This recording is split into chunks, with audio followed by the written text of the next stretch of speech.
દાખલ કરવા અરજી કરી। ધીરેન્દ્ર શાસ્ત્રી અને આયોજકો સામે કાર્યવાહીની માંગ કરાઈ છે। કાર્યક્રમમાં અંધશ્રદ્ધા પ્રોત્સાહિત પ્રવૃત્તિઓ કરાઈ રહી હોવાનો આરોપ છે। પરચી કાઢવી, ધૂણવા જેવી પ્રવૃત્તિઓ સામે ગંભીર પ્રશ્નો કરાયા છે। આયોજકો પર નિયંત્રણ ન હોવાનો પણ દાવો કરાયો હોવાની વિગતો છે। તો બાબા બાગેશ્વરનો દરબાર ફરી એક વખત વિવાદના ઘેરામાં આવ્યો છે। વિજ્ઞાન જાથાની પોલીસે અરજી છે, ગુનો દાખલ કરવાની માંગ કરી છે। આપને જણાવી દઈએ કે આયોજકો સામે ફરિયાદ દાખલ કરવાની માંગ કરાઈ છે। પરચી કાઢવી, ધૂણવા જેવી પ્રવૃત્તિ સામે ગંભીર પ્રશ્નો ઉઠાવ્યા છે। અને જે પ્રકારે એમની વાતચીત હોય છે તે એક પોતાની અગાઉથી જાણકારી આપી હોય તેવું જોવા મળે છે।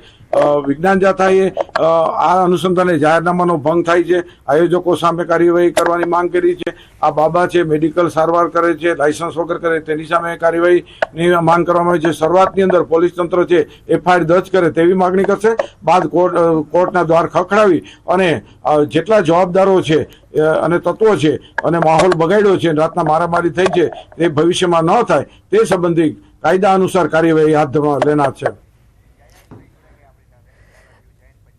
જયંત પંડ્યા આપણી સાથે જોડાઈ ગયા છે।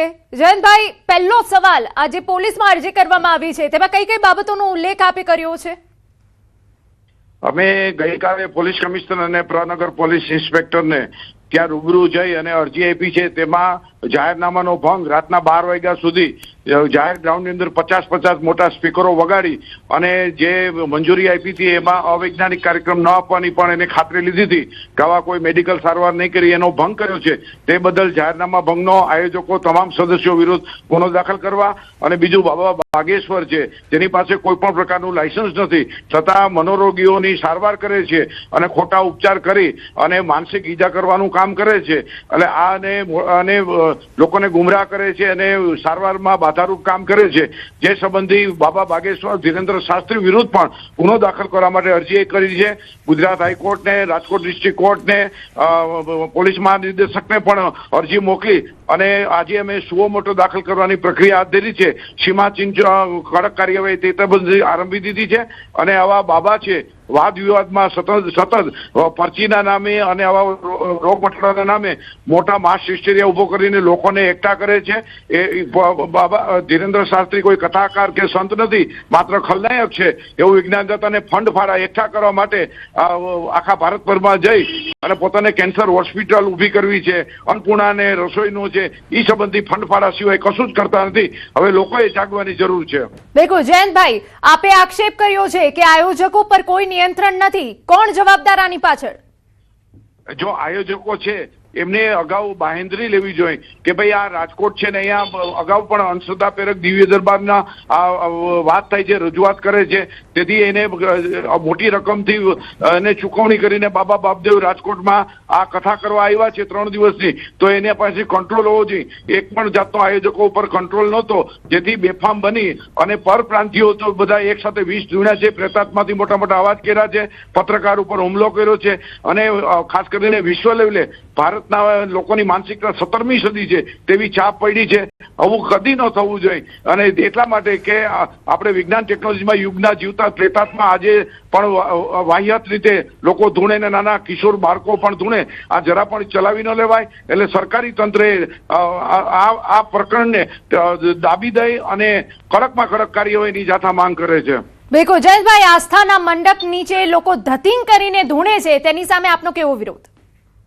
અમારો આસ્થાના ખાસ કરીને અમે પણ માની લો કે સનાતની છે, અમે પણ કથામાં માનીએ છીએ, અમે ધાર્મિક છીએ, પરંતુ આસ્થાના નામે ખાસ કરીને ધર્મને નુકસાન કરે છે આવા તત્વો, આવા લેભાગુઓ છે, તેનાથી લોકોએ સાવધાન થઈ અને આવી પ્રક્રિયા છે એના। જયંતભાઈ, મંગેશભાઈ આપણી સાથે જોડાઈ ગયા છે। મંગેશભાઈ, આપને મારો પ્રશ્ન છે, આયોજકો પર કોઈ નિયંત્રણ નથી, જયંતભાઈ શેના તરફ ઇશારો કરી રહ્યા છે? બેન, આયોજકોએ કોઈ જાહેર ધાર્મિક કાર્યક્રમનું આયોજન છે એમાં 5-25 લોકો આવી અને કોઈ હરકત કરે તો એને કાર્યકર્તાઓ એક બાજુ એક સ્થળે અલગ દૂર કર્યા હતા। 5-10 મિનિટમાં એ લોકો સ્વસ્થ થઈને એમની રીતે જતા રહ્યા હતા તો આયોજકો આવડો મોટો કાર્યક્રમ કરતા હોય તો આવું કોઈને ધૂણાવી કે કાર્યક્રમમાં ડિસ્ટર્બ ઉભું થાય એવું આયોજકો શું કામ કરે?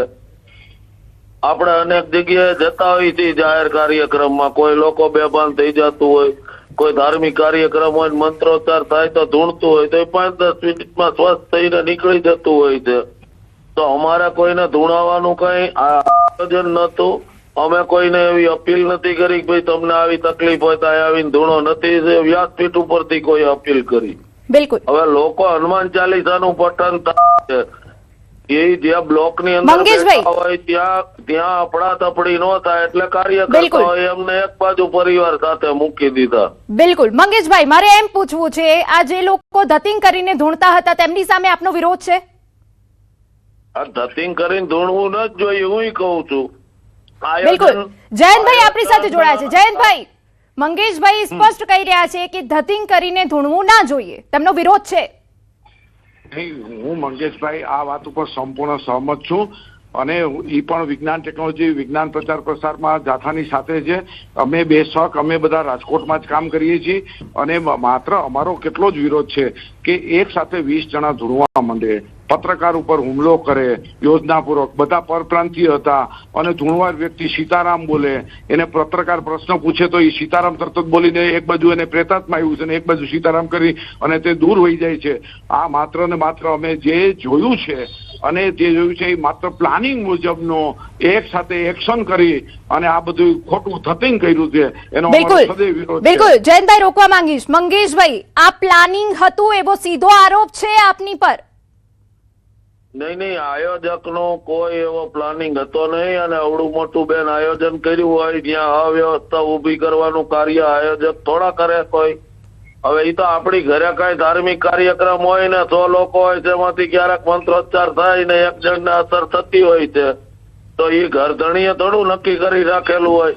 અમે પોતે અમારા આવડા મોટા આયોજનમાં ડિસ્ટર્બન્સ ઉભું કરવાનો કાર્યક્રમ કોઈ પ્લાનિંગ હોય અને એમનીથી પ્રભાવિત કરીને લોકો પાસેથી અમારે કઈ ફંડ મેળવવાની અપેક્ષા નહોતી.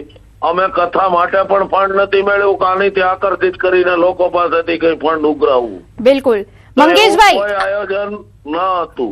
મંગેશભાઈ, આપ કથા કહી રહ્યા છો. જયંતભાઈએ આરોપ લગાવ્યો છે કે કાર્યક્રમમાં અંધશ્રદ્ધાને પ્રોત્સાહિત કરનારી પ્રવૃત્તિ થાય છે. જયંતભાઈ જોડાયેલા છે અમારી સાથે. પ્રોત્સાહિત થાય. હવે જો બેન વ્યક્તિગત રીતે કોઈ 60-70-80 હજારની મેચની માંથી 5-15 લોકો ઉભા થાય તો એમાં અમે તો પ્રોત્સાહન નથી આપ્યું એમને કે તમે ધૂણો એમ. એ એમની રીતે ધૂણ્યા છે, એમની રીતે કાર્યકર્તાઓએ અફડાતફડી ન થાય એટલે કાર્યકર્તાની મદદથી એમને દૂર એક બાજુ કરવામાં આવ્યા છે. તો એ તો અમારી ફરજ છે કે અંદર અવ્યવસ્થા ન થાય, કોઈ અઘટિત બનાવ ન બને તો આવેલા લોકોની સુખાકારી માટે એમને એક તરફ દૂર બધાને કરી દેવામાં આવ્યા. એ તો બેઠેલા અલગ અલગ જગ્યાએ હતા બધા લોકો. એક જગ્યાએ જો અમે બેસાડ્યા હોય, નક્કી કરીને બેસાડ્યા હોય ને ધૂણ્યા એવું તો કોઈ વસ્તુ છે નહીં. મીડિયાના મિત્રો પણ ત્યાં હાજર જ હતા કે અલગ અલગ બ્લોક માંથી અલગ અલગ પરિવારજનો કે કાર્યકર્તાઓ એક બાજુ લઈને આવ્યા હતા ત્યાં. બિલકુલ. મંગેશભાઈ, સુઓ મોટો દાખલ કરવા સુધીની તૈયારી દર્શાવી છે, આપનો પક્ષ શું રહેશે? સુઓ મોટો દાખલ કરવા સુધીની તૈયારી અને પોલીસમાં અરજી કરાઈ છે આયોજકો વિરુદ્ધ, આ કાર્યક્રમ વિરુદ્ધ, આપનો પક્ષ શું રહેવાનો છે? જી બેન, કાયદાકીય રીતે જે કઈ થઈ શકતું હોય એ એમના તરફથી થઈ શકે છે. હું પણ કાયદાની સાથે છું. હું આમાં આયોજક કાયદાથી પર નથી. કાયદા મુજબનું કઈ પણ અમારું કૃત્ય ઓલું હોય તો અમે પણ જવાબદાર છીએ, પણ એવું કોઈ આયોજન જ ન હતું કે કોઈ રજીસ્ટ્રેશન કરીને લોકોને બેસાડ્યા નથી. આજે 80-90 લાખ લોકોની ઉપસ્થિતિમાંથી કોઈનું નામ રજીસ્ટ્રેશન કરેલું નથી કે ભાઈ આને ધૂણવાનું કે આની વિધિ કરવા બેસવાનું તેવું એવો કોઈ કાર્યક્રમ જ નથી. બિલકુલ. જયંતભાઈ, મંગેશભાઈ અહીંયા સ્પષ્ટ એ વાત કહી રહ્યા છે કે આયોજકોનો આમાં કોઈ હાથ નથી. એક ખાસ મંગેશભાઈ છે જાગૃત છે અને અત્યાર સુધી જે કઈ સૌજન્યપૂર્વક વાત કરે છે. મારું ખાલી મંગેશભાઈ, તમે આટલું મોટું આયોજન આટલી મોટી ફીથી એને બાબા બાગેશ્વરને બોલાવ્યા હતા. હવે તમે જુઓ કે તમારે ખાતરી રાજકોટમાં અંધશ્રદ્ધા પ્રેરક દિવ્ય દરબારનો જ વિરોધ હતો. અમારો પણ હનુમંત કથાનો કદાપી કોઈ પણ ધાર્મિક કાર્યક્રમો વિરોધ હોતો નથી. જાતા 35 વર્ષમાં કોઈ વિરોધ નથી કર્યો. માત્ર દિવ્ય દરબારમાં જે પરચી કાઢીને આવા નુસ્ખા અને ખેલ કરે છે અને આવા રોગ મટાડવાનો, કેન્સરનો ને એવો બધો દાવો કરે છે, એનાથી તમારે સાવધાન કરો જોઈએ. તમારો કંટ્રોલ હોવો જોઈએ કે ભાઈ રાજકોટમાં તમે 3 દિવસની હનુમંત કથા વાંચો, આવા કોઈ નુસ્ખા કે આવા કોઈ ખેલ નથી કરવા, એવો તો તમને અબાધિત અધિકાર છે. તે જે તમે મૂક પ્રેક્ષક તરીકે જોયું છે અને આ કાળી કિલી સમાન અને આખા વિશ્વમાં આપણે ક્ષોભા પાત્ર અને નિંદા પાત્ર બની ગયા છે, એના જવાબદાર આયોજકો છે. મંગેશભાઈ, અહીંયા એક સવાલ થાય છે કે લોકો ધૂણવા લાગ્યા અચાનક, આ લોકોને રોકવાનો પ્રયત્ન કેમ ના કરાયો? હવે એની માટેની બેન, આપ અત્યારે સ્ટુડિયો પર છો, ત્યાં 2 લોકો છે, કોઈને તકલીફ થઈ, આપણા અનેક લોકોને રસ્તામાં પણ જોતા હોઈએ છીએ. અનેક પ્રકારની બીમારીથી થાય છે, માનસિક બીમારીથી થાય છે અને અનેક કુટેવોથી પણ આવી પરિસ્થિતિ થતી હોય તો એમને રોકવા માટેનું આપણી પાસે કોઈ હથિયાર હાથ વગું હોતું નથી. એમને એક બાજુ લઈ જાય, પાણી પીવડાવી, ઘડીક બેસાડી આરામ કરે અને લોકો 5-10 મિનિટમાં સ્વસ્થ થઈને જતા રહેતા હોય. આપણે રસ્તા ઉપર પણ અનેક વાર અનુભવ કરતા હોઈએ છીએ. કોઈને ચક્કર આવી ગયા, બેસીનો મંગેશભાઈ, અનેક વસ્તુ થતી હોય છે. મંગેશભાઈ, સ્ટુડિયોમાં હોઈએ કે ત્યાં હોઈએ, આ એક આસ્થાનું મંડપ હતું, હનુમંત કથા હતી, તો આવા લોકો જો ધૂણતા હોય તો તેમને રોકવાની જવાબદારી આયોજકો પર હોય. પણ રોકવા માટે તો એમને એક તરફ કર્યા, 5-10 મિનિટમાં એ બધા પોતપોતાની રીતે સ્વસ્થ થઈને ત્યાંથી જતાઈ રહ્યા છે.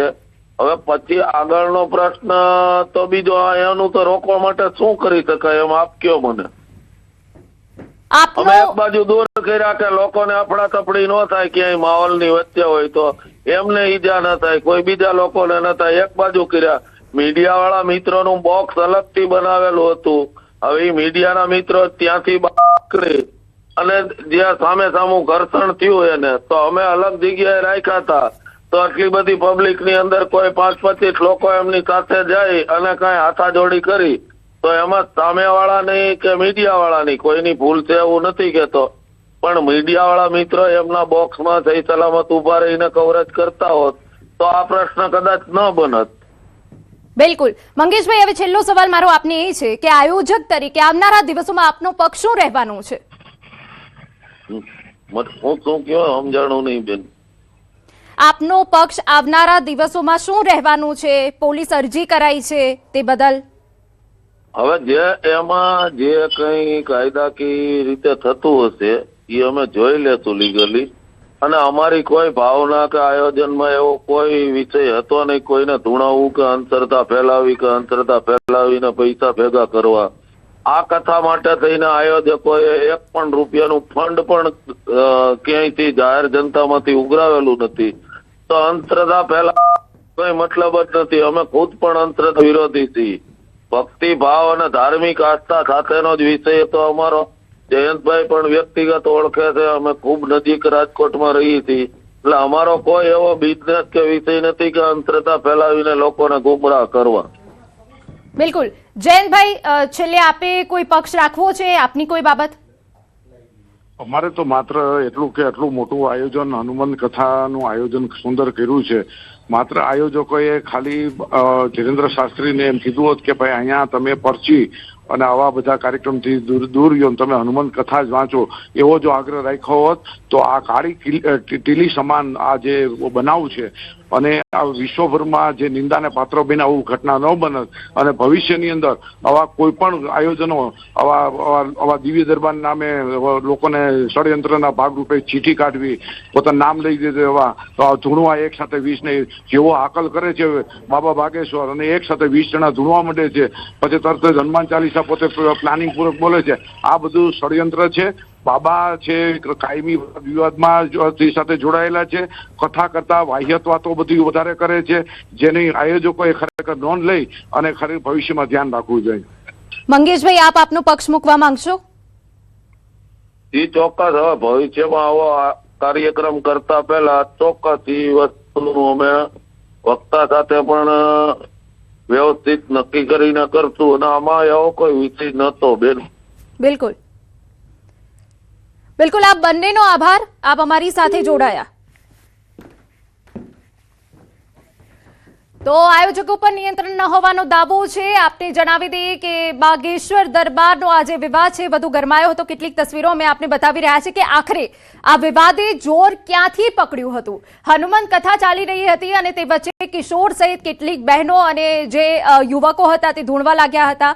પત્રકાર પણ તેમની ઝપેટમાં આવી ગયા હતા. તો ઘર્ષણ જેવું પણ સ્થિતિ ત્યાં સર્જાઈ હતી અને બીજી તરફ પોલીસમાં ગુનો દાખલ કરવાની અરજી કરાઈ છે. ધીરેન્દ્ર શાસ્ત્રી અને આયોજકો સામે કાર્યવાહીની માંગ ઉઠી છે. આપને જણાવી દઈએ કાર્યક્રમમાં અંધશ્રદ્ધા પ્રોત્સાહિત કરાઈ હોવાનો આરોપ છે. બીજી તરફ આયોજકો સાથે ટેલિફોનિક વાતચીત કરવામાં આવી અને તેમને પણ તેમની સ્પષ્ટ વાત મૂકી છે કે આ પ્રકારની જે પ્રવૃત્તિ થઈ હતી તેમની જાણ બહાર હતી અને કોઈ ષડયંત્ર નથી અને જાણ બહારની પ્રવૃત્તિ હતી અને તેમને જે ધૂણતા હતા એ લોકોને નિયંત્રણમાં લાવવાના તમામ પ્રયાસો કરવામાં આવ્યા હોવાની પણ બાબત આયોજકે મૂકી છે. બાબાના દરબારમાં ધૂણવાનો મામલો વધુ ગરમાયો. કોંગ્રેસ નેતા જેની ઠુમ્મરે વિવાદમાં ઝંપલાવ્યું. સોશિયલ મીડિયામાં જેનીબેને પોસ્ટ મૂકી. જેની ઠુમ્મરે વિવાદ મામલે આકરા પ્રહાર કર્યા છે. સોશિયલ મીડિયામાં જેનીબેન ઠુમ્મરે માંગ કરી છે ઢોંગ કરનાર સામે ફરિયાદ થવી જોઈએ. બાબાના દરબારમાં જેટલા ભૂત હતા તેમની અને તેમના પરિવારની આખી કુંડળી કાઢવી જોઈએ. કુંડળી કાઢીને જનતા સમક્ષ મૂકવી જોઈએ. ભૂત કેમ ત્યારે જ બહાર આવ્યા તે સવાલ. માનસિક બીમાર હોય તો ડોક્ટરની તપાસ કરાવો. ભૂત હોય તો ક્યાંથી આવ્યું તેની તપાસ કરો. નાટક હોય તો પોલીસ કેસ કરી અંદર કરો.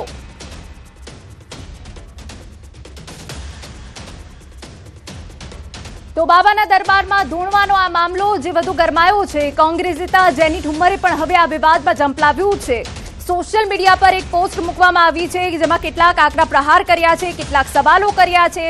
સોશિયલ મીડિયામાં જેનીબેન ઠુમ્મરે માંગ કરી છે ઢોંગ કરનાર સામે પોલીસ ફરિયાદ થવી જોઈએ તેવી બાબત કહી છે. બાબાના દરબારમાં જેટલા ભૂત હતા તેમની અને તેમના પરિવારની આખી કુંડળી કાઢવી જોઈએ તેવી બાબત પણ કહી છે. કોંગ્રેસ નેતા જેનીબેન ઠુમ્મર આપણી સાથે જોડાઈ ગયા છે. જેનીબેન, એક તરફ જે શ્રદ્ધા અને આસ્થાનું મંડપ હોય અને લોકો આસ્થા સાથે બેઠા હોય અને એકાએક જો લોકો ધૂણવા લાગે તો આસ્થા અને શ્રદ્ધાને ઠેસ પહોંચે સ્વાભાવિક છે. જેનીબેન, જે રાજકોટમાં બાબાના દરબારમાં જે દ્રશ્યો ગુજરાતની જનતાએ આપના માધ્યમથી નિહાળ્યા, હું માનું છું કે આપણે એવી સંસ્કૃતિ જોઈએ છે, આપણે એવા સમાજમાં રહીએ છીએ કે આમ જોવા જઈએ તો આ દ્રશ્યો આપણા માટે નવા નહોતા. કારણ કે ઘણી બધી જગ્યાએ નાના નાના પ્રસંગોમાં, અવસરોમાં આવું બધું કદાચ થતું હોતું હોય છે. ઘણી બધી જગ્યાએ ક્યાંક આસ્થાથી થાય, ક્યાંક ફોર્માલિટીથી થાય, પણ થતું હોય છે. પવન આવે, વાયરો આવે, આવા બધા નામો આપણે સાંભળેલા તો નવા નથી. પણ જે દ્રશ્યો સર્જાણા અને સામૂહિક રીતના આપના માધ્યમથી, મીડિયાના માધ્યમથી ગુજરાતમાં થયેલી આ દ્રશ્યો આખા દેશના લોકોએ નિહાળ્યા. એટલે આપણે પ્રગતિશીલ ગુજરાતની વાતો કરીએ અને આટલા બધા લોકો એક ફૂંકથી જો ધૂણવા માંડતા હોય, 70,000ની મેદની હોય અને મંચ પાસે સુધી પહોંચી જતા હોય, તો મારા માટે કેવું જરાય ક્ષોભજનક નથી કે આની બહુ ઊંડાણપૂર્વક તપાસ થવી જોઈએ. બાબાના દરબારમાં જેટલા ભૂત થઈને આગળ જે ધૂણતા હતા એના પરિવારની આખી કુંડળીઓ કઢાવી જોઈએ. એ ક્યાંથી આવ્યા, કોણ લોકો છે, એનું બેકગ્રાઉન્ડ શું છે, એ કઈ પરિસ્થિતિમાં ધૂણ્યા, જો એની અંદર ખરેખર ભૂત હોય તો જે કાઢતા બાબાઓ હોય, ભૂતનું નિવારણ લાવતા હોય ત્યાં સુધી એમના પરિવારને પહોંચાડવું જોઈએ. જો માનસિક બીમાર હોય તો એને સારવાર અપાવવી જોઈએ. કાલે એક પત્રકાર ઉપર હુમલો થયો. સમાજમાં જો આ લોકો આવી રીતના ફરશે તો ઘણા બધા ક્યાંક કોઈ લોકો ભોગ બનશે. અને જો આ ઢોંગ હોય તો પછી કાયદાકીય પગલાં લઈને અમને જેલ હવાલે કરવા જોઈએ એવું સ્પષ્ટ માનવું છે, જેથી કરીને ભવિષ્યમાં કોઈ પણ મહિલાઓ કે યુવાનો આવું બધું જોઈને પ્રેરણા કે દુષ્પ્રેરણા ન લે. જી બિલકુલ.